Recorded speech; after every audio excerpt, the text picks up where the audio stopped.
سلام بنات، نتمنى تكونوا في احسن الاحوال وانتم كتشاهدوا هذا الفيديو. ومرحبا بكم من جديد في قناتي واتم اسيل.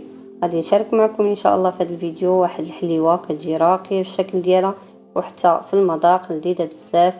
غادي تنزلوها لضيافكم بوجهكم احمر، ومن هذا الشيء كامل بدون فرن وبثلاثه المكونات فقط. غير جربوها غتعجبكم بزاف ان شاء الله. فعلا حلوه اللي كتستحق تجربه، فخليكم معايا حتى لاخر الفيديو.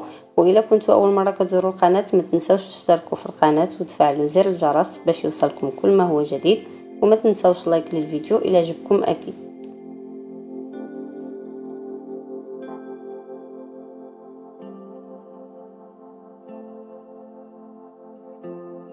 بالنسبه للمكونات اللي غادي نحتاجو باش نحضروا هذه الحليوه، عندي هنا 200 غرام من الكاوكاو. انا استعملت هذا اللي كيجي بالقشر ديالو، تقدروا تستعملوا حتى الكاوكاو اللي كيجي بلا قشره عادي ماشي مشكل.